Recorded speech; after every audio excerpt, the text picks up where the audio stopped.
This episode is sponsored by no one. Can you imagine how I'd have turned out if my dad had loved me no matter what? What a perfectly cromulent season, so crumbobulent that I think we should rank them all. This will be done in the order of how much I like them. No other metric is needed. And thankfully, this is a situation where I like pretty much all of the episodes. Notice how I snuck in that qualifier of pretty much? Little mind game there. Ooh, pretty much? What does that mean? Is he going to talk smack about my precious favorite episode? Well, probably. Am I bleeding from the ears? No. Then I must be okay then. Actually, before we begin the list, I really want to ask, is anybody's favorite overall episode in here? Like of the whole show? Probably not. I don't think many people have like a ton of love for season 1, but I don't want to assume. After all, assumptions are a lot like cockroaches. Both leave a bad taste in my mouth. But with all of that out of the way, let's begin the ranking.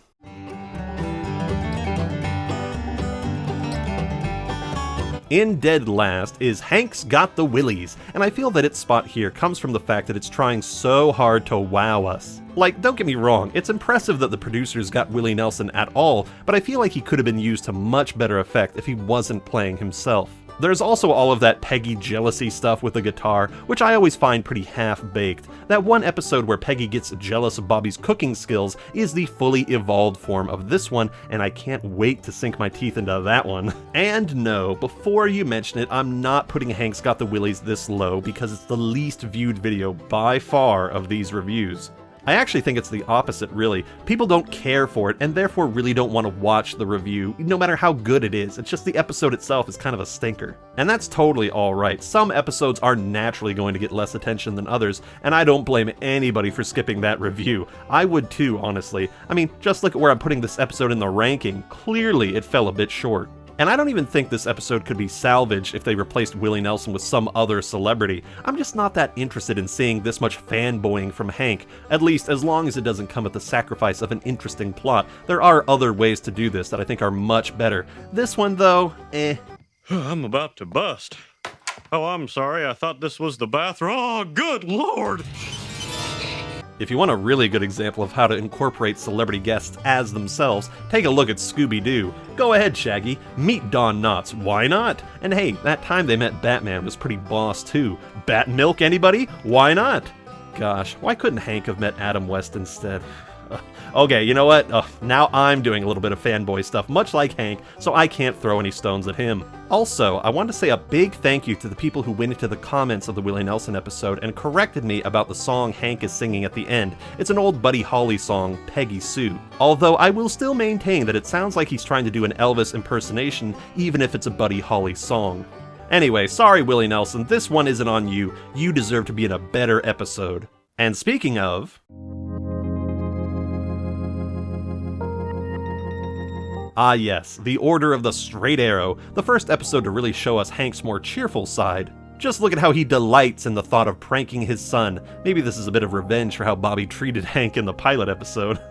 I don't know, this one just feels the most uncertain of the bunch, the most undercooked, the most flaccid. This is the one where they clearly didn't have things locked in quite yet. There's just some stuff in here that really trips up King of the Hill lore masters, such as Kid Hank mentioning his interest in propane when he's only like 10, and the extremely unusual look of Bug Gribble and Dr. Boomhauer. Although this is the only time in the series where we actually get to see Bill's dad, that bastard. And hey, this is the episode that brings us the king of abandoned ideas in the form of Eustace, Mr. Useless himself, who I'm pretty sure was quietly murdered off camera, his corpse occasionally being resurrected for one-off jokes, like the time he wanted Fatty Fatty Boomba Laddie added to the list of unacceptable hate speech. The Order of the Straight Arrow is just such a weird bird, duck, crane, thing. I don't know, the buildup is just so weird, with the third act containing the entire plot beat of the crane's death, waking up in the morning, trying to hide the body, plus the conflict resolution. That's a lot for a third act to have to do.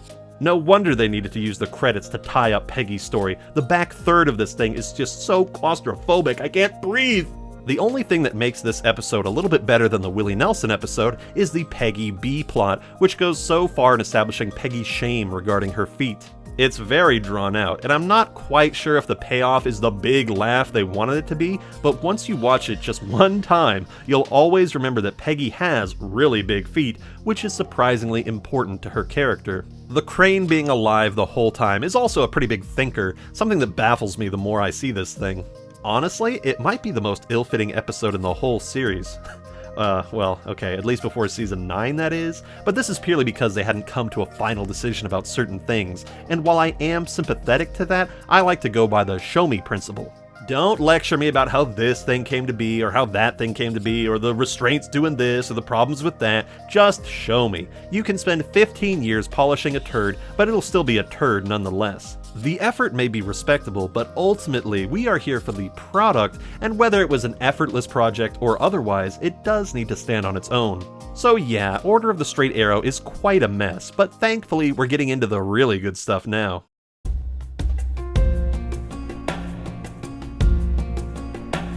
That's right, propane people, the pilot is only number 10. Whoa, am I right? Look, I was surprised too, but this is just where it landed. Now, if this were a video ranking all different sorts of pilots from different series, this one would be pretty high up there. Honestly, I like King of the Hill's pilot more than South Park's, and I can't even remember the Simpsons one, although Futurama's is still the king, the super king, who has no need for loved ones. Honestly, King of the Hills does everything I want from a pilot. It gets us acclimated to the setting, the characters, and the general mood. What we see here is extremely representative of what we're about to spend a lot of time with, so if this isn't your cup of chai tea, then you're pretty safe to exit now. However, when examined as an episode of King of the Hill, and especially when it's paired against the other episodes of this season, the pilot does feel a little obnoxious. Being with Twig Boy for so long and having to endure Bobby's strange cruelty towards Hank definitely drags this one down. Don't get me wrong, it has some excellent moments. That whole conversation they have in the car about giving 110% is so wonderfully overwritten that it kinda makes my brain explode, but it's not exactly a treat to sit through multiple times. Although I will give it a huge amount of credit for that final scene, as it is one of my favorite moments in the whole show, but I can't really allow one scene to overpower the rest of the stuff going on here. If I allowed that to happen, then these rankings would entirely depend on which singular joke got the strongest reaction out of me, which of course would mean that this episode is the best one ever. You gotta run to my farm, feed my emus for me. Here, feed them with this. So yeah, the pilot is something of a one-scene wonder, with the rest of it being more or less a standard or even substandard experience. It isn't divine or damnable, it is a perfectly acceptable, passable, standard individual, a voice in the choir with a moment or two of brilliance, but ultimately something that depends on the success of its peers to rise to greatness. The pilot is just that, a pilot to a great show, and while it may feel weird to put it this low, I will learn to live with it. I can live with it.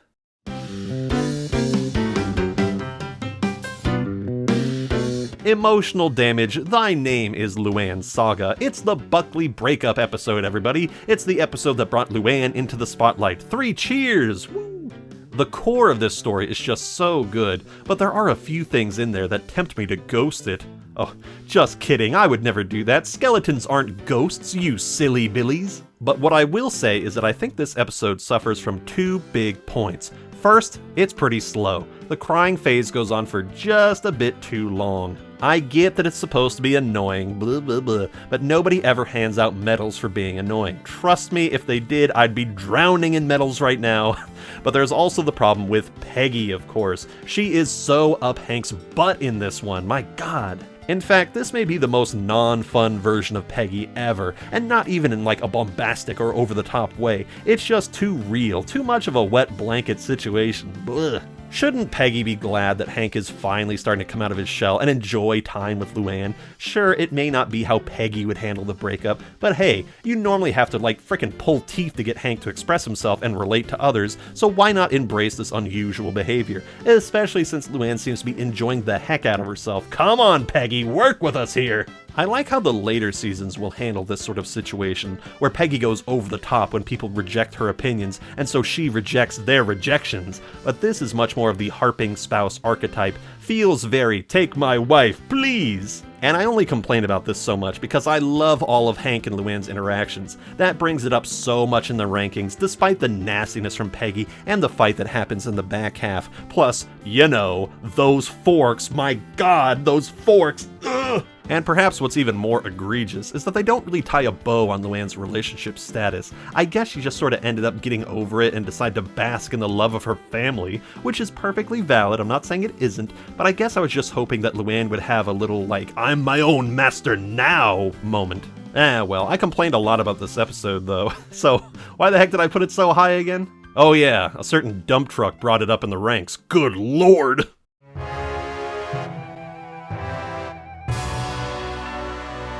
Con's voice actor was white the entire time. The entire time! He was white the entire time. Okay, I'm sorry, I'll be serious. This episode is here because, as much as I love the Supernussin Pones, it simply isn't as likable as the ones above it. If this episode were somebody at the bar, they'd be the guy playing darts in the back, somebody who gives you funny looks every now and again, and, even though they're friendly enough, there's just something about them that keeps you at arm's length. It's also just not as funny as everything above it. Con is just sorta there, he's not on the offensive, but on the defensive, which isn't where his character shines. He's at his best when he's at odds with Hank, or, even better, when he's doing his own thing. Like when he turns into a fanboy for that guy at the hot dog eating contest, the Laotian commotion. That's the Con I want to see, darn it. I want a Con who goes, did he get the sweater I knit for him? But Min is wonderful, and Con Jr. is just sort of floating around, I suppose. It's just that everything else feels like a weaker version of things to come. Even without the comparison to future seasons, I think that Con is just way funnier and better used in the Fire Ants episode. Somebody steal my TV guide out of mailbox. First I think it's Bill, but then I think, can Bill read?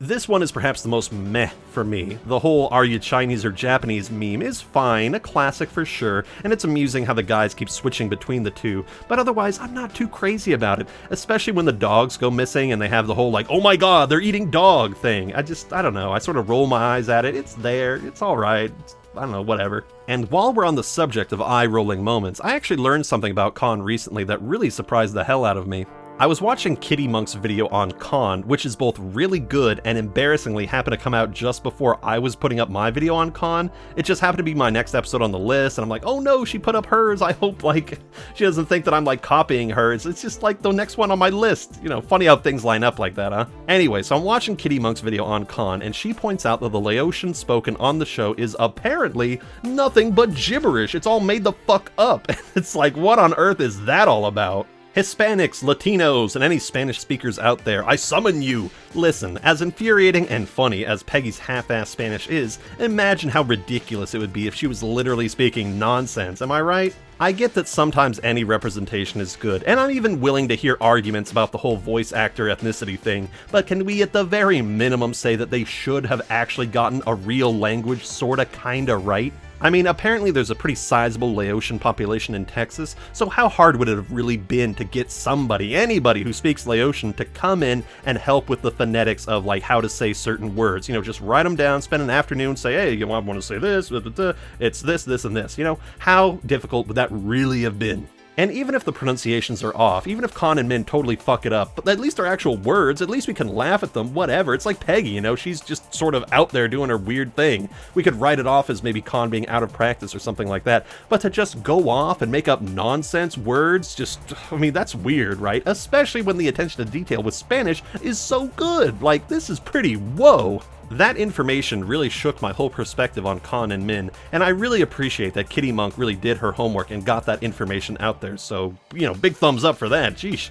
And come on, King of the Hill, I really want to embrace the Supernussin poems, but the deeper I dig, the more you keep pulling weird shit. You're killing me out here. Well, at least it's an interesting situation to talk about, and this episode does do a good job in portraying an unusually paranoid Hank, really showing how our preconceived ideas can make us look like a total jackass. The episode episode also doesn't show Con in a totally perfect way either. He's definitely a jerk and quick to anger himself, which makes him the perfect addition to this normally easygoing alley. I said in my retrospect video that Cotton is one of the only people that Hank can't bully, reason with, or intimidate, and I think that Con is in much the same way, although to a much lesser extent. He's a really interesting character, but this episode is what I would consider the bottom of the barrel for Con. It shows his potential, but is just otherwise fine.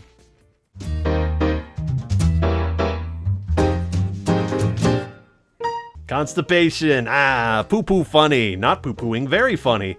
Well, but then it becomes a nightmare. What works about this is how legitimately afraid for Hank Peggy is. That level of care, mixed with Hank's embarrassment, means that no one here is really in the wrong, because it is a legitimately embarrassing situation, but it is sort of an oh my god moment when you realize that he hasn't gone to the bathroom for 5 days, or rather he hasn't pooped in 5 days, meaning that everyone's folk remedies land really well because the neighborhood wants to make sure that Hank is okay and he gets better. It also easily has the best dream sequence of the season, with Cotton hanging off that casket.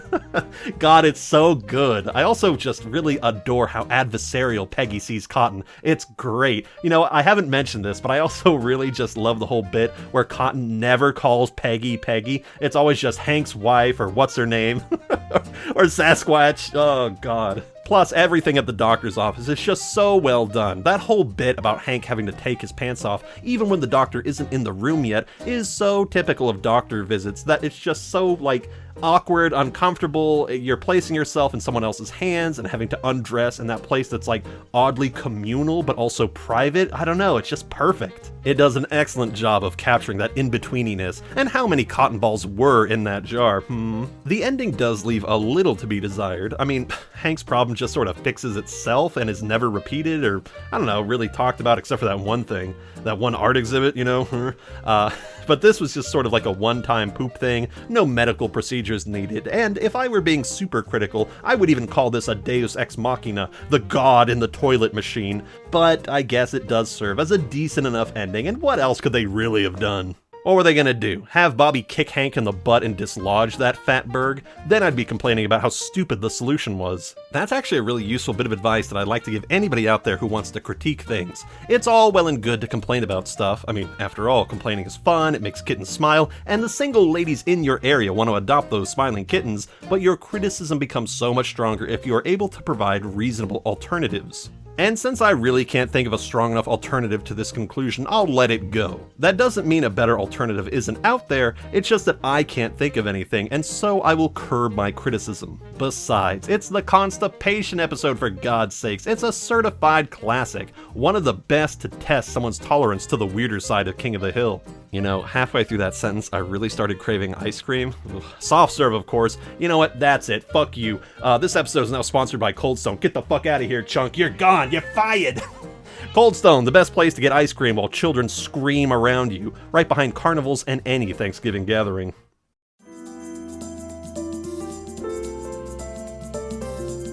The smoking episode. The hard-hitting world of withdrawals and attempted house burnery. This one impresses me on so many levels. It takes a tough topic, lampoons the hell out of it, and actually manages to make it feel like something of a survival movie. The ending really gives me some Night of the Living Dead vibes, where all they have to do is just somehow make it through the night, and then maybe things will be okay in the light of day. Thankfully, this episode ends on a much happier note than Night of the Living Dead, more akin to the Human Centipede, Tusk, The Mist, or Salo, 120 Days of Sodom. I imagine the ranking for this episode is all over the place on other people's lists, depending on your personal experience with smoking and any attempts at quitting, but for me it fits perfectly in the middle of the road.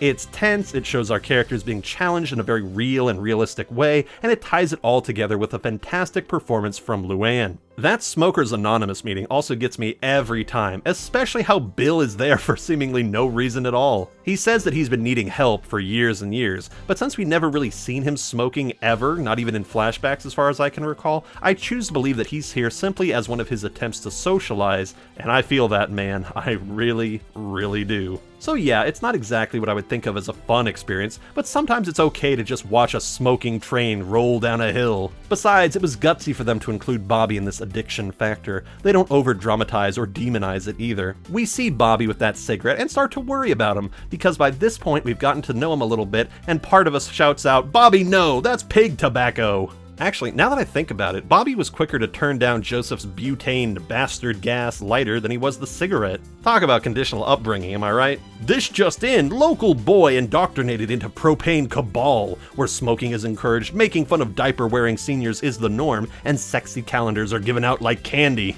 Sexy calendars, huh?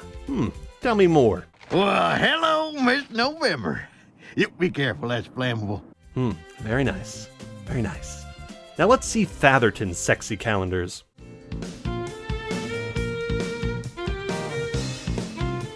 Stupid sexy education. Gosh, what a crazy one to make the second episode. I think this really exemplifies the sort of laid-back political attitude of the 90s, where neither side of politics was exactly comfortable with discussions about sexy times. I know a lot of people today will say that the controlling parties are essentially the same status quo ruling masters and that voting doesn't change much, but I invite you to take a look back into the 90s politics, where the two parties felt almost identical. Democrats and Republicans, besides certain tax and spending policies, were way, way, way more similar to each other than people remember. The problem with the discourse situation in America is capitalism. There are people, Americans, who want to hear hate, and they hate it, they hear it. And that is just blowing it all up. Global warming, apathy, and denialism were rampant, the parties were pretty much in lockstep behind the military, and even something as standard as gay marriage rights were either opposed or considered a no-go idea by even the Democrats. Although, at least they still had Roe v. Wade. In any case, this is all to say that the sexual education stuff, while still a very hot-button issue, was much more of a whatever thing. Well, except when it came to Mr. Clinton, who was... Wait, I'm being told that I can't make any Bill Clinton jokes yet, as he wouldn't turn into Buck Strickland until halfway through season 2. And I think one of the biggest strengths of the King of the Hill, at least when it comes to discussing controversial politics or social issues, is that they tend to humanize the issue, focus it around something that isn't directly related to any strict political question.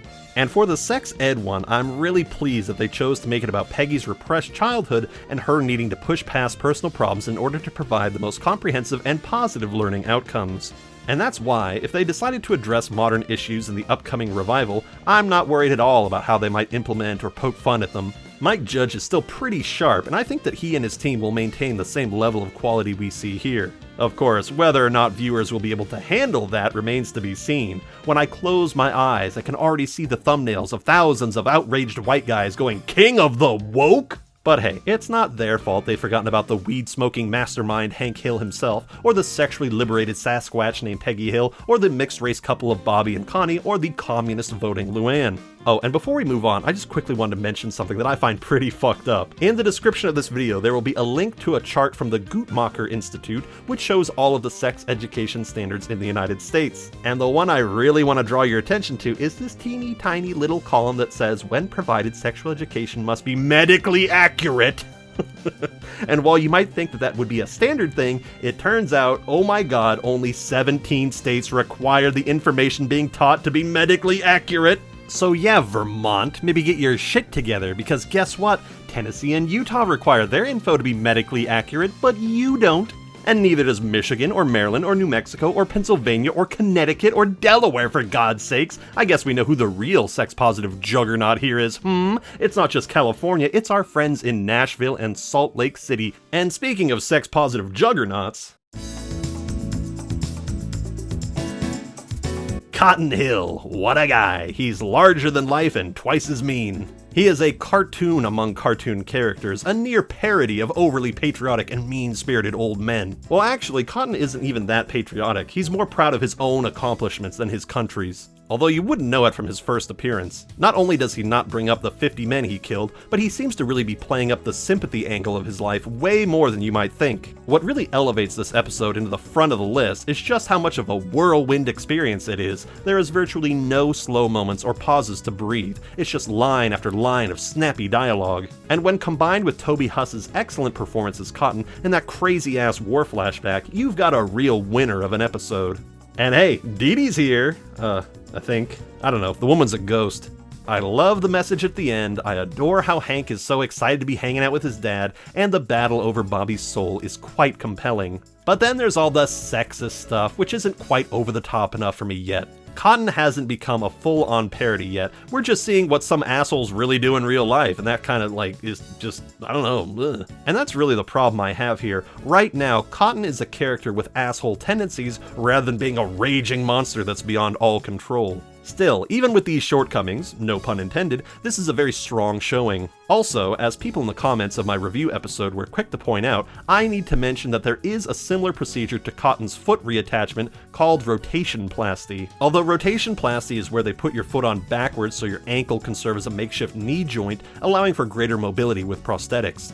But still, I think my original point remains. Cotton's doctor put his feet on in the usual configuration, which still feels quite cruel, and, I thought about this more, this must mean that Cotton somehow grabbed his feet from the pulpy mass of his ruined legs and somehow managed to bring them to a doctor. And while that may sound a little crazy to do, I have been in a few traumatic accidents in my life, and let me tell you, shock is a hell of a thing. The body can do amazing things when it thinks it's about to die, so I don't question Cotton's actions at all, just the medical ability of his surgeon. But anyway, let's get this conversation back on track. Next episode, please. We're entering the top 3.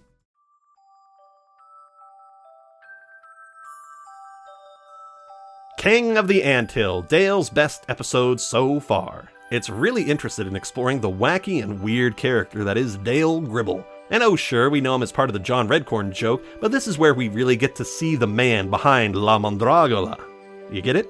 Okay, so for those of you who don't know, there's this play, it's Italian, called The Mandrake, or La Mondragola, and it's about a dude who wants to sleep with a rich guy's wife, so he dresses up as a merchant and gives the rich guy a fertility potion, but oh no, cowabummer, it's made with the mandrake root, which will supposedly kill the next man who sleeps with the rich guy's wife. And thankfully, our main man volunteers to bite the bullet and sleep with the rich guy's wife, and lo and behold, the wife immediately realizes what just happened, and so she gives the main man the key to the house, saying, hey, if my husband was stupid enough to let you sleep with me, then why not let's just do it all the time, allowing him to come and go as he pleases. God, you guys need to read more classic Italian literature, especially Machiavelli. He's great, don't even get me started. But yes, Dale, Mr. Mandrake himself, so cunning, so mysterious, so full of sinister plots and plans, one might even call him Machiavellian.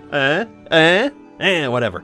Using fire ants is right in his area of expertise as an exterminator, really driving home that part of Dale's identity, which is something of a running theme this season. You know, really gotta practice those fundamentals and let us know what each character is about, you know? Plus, we get that giant what the fuck situation that is Bobby's B-plot, and the supposed jury is still out about whether or not he's being mind-controlled or just having a little bit of goofy fun. But then again, I'm having much the same reaction to anything Pikmin related these days, so I guess I'll let it slide that maybe Bobby was just on that Goof Express and was just being a little silly guy. Whatever. Glad he didn't get snacked on, glad Dale didn't have anything inserted into him when he was passed out, and I'm glad that Hank gets a little bit of lawn to care for. Feels good all around. But now it's time to duel. All you kids out there who like Yu-Gi-Oh! Did I do it okay? I don't know. Sunday, and Saturday. It's Peggy the Boggle Champ. Be there as the biggest names in Boggle, Poggle, and Peggle come together in this expressive extravaganza. See Queen Fee take on a Texas pile of white lady snobbery. Over 10,000 subscribers must be here by August for the Peggy Boggle Champ Expo.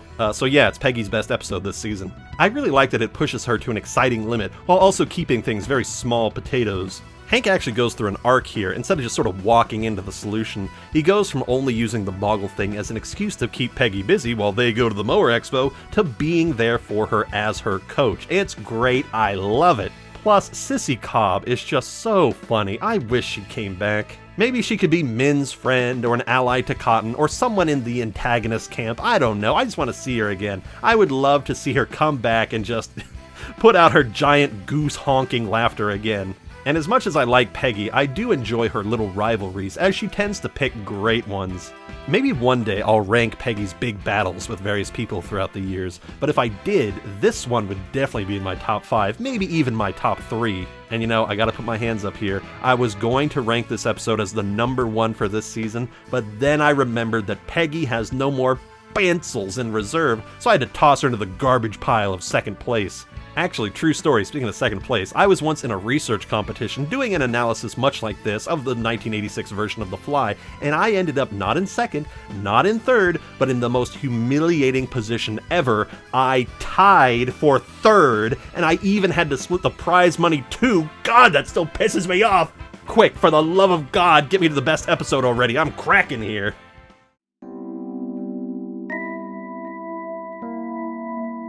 And like a soothing washcloth to my brow, we arrive at the best episode of Season 1 of King of the Hill, Plastic White Female, the head one. It's just the sweetest darn episode. I'm sorry, I have a weakness for sweetness. It's just so raw, it's so real. It's great. Plus, it's just so surreal. It feels like a David Lynch movie, very experimental, you know? And of course, it's the best Bobby episode too, with amazing interactions all throughout. I really appreciate how they use Luann's B-plot of the Beauty Academy thing as the central motivating factor to move ahead the A-plot. Get it? Ahead. You get it? Plus, of course, it has the best moment in the season, Peggy walking in on the head kissing. And even though I can't play the montages because the Beach Boys will come by and bury me up to my neck in sand, I really, really love the head montage. And I didn't bring this up in my review, so, it's a dang good thing you stuck around this far, you champion you. But I really get a kick out of how Peggy seems like she'd be okay with Bobby using the head as practice. She says that Hank only told her about the whole, he's just practicing thing to protect her, which she rejects and is like, oh no, he's actually like in love with the head. Which maybe explains why she's so freaked out. She thinks her son actually wants to have like relations with the head itself, like he's in love. So yeah, maybe I can kind of get why she's sort of like, oh my god, we have to move to Germany now. Peggy is just so great in this one. They all are, from Luann's big screams to Hank's dry witticisms to Peggy's total shutdown. It's just one that I always look forward to watching, which is the main metric by which I rank these episodes. I laugh, I squirm, I feel good inside, and really isn't that what we all want out of life? So there we go, the first season of King of the Hill completely done. I know this might have felt a bit redundant, as the retrospect covered a bunch of good stuff too, but trust me, we're eventually going to need 2 wrap-up videos per season, as we're about to get into some extremely complex and wide-spanning seasons. To be honest, there's so many episodes in the next one, I might split this ranking into 2 parts. This video has already gone on for way longer than I thought. Honestly, I'm just looking forward to it all, man. The amount of support I've gotten on this channel just from talking about the first season is way more than I ever could have hoped for. And I expect things will really start to blow up once we get into the next season. So until next time, everyone, I think we can say for sure, without any question, that this season of King of the Hill has indeed been reviewed to death. Thanks for watching, and I'll see y'all in Season 2.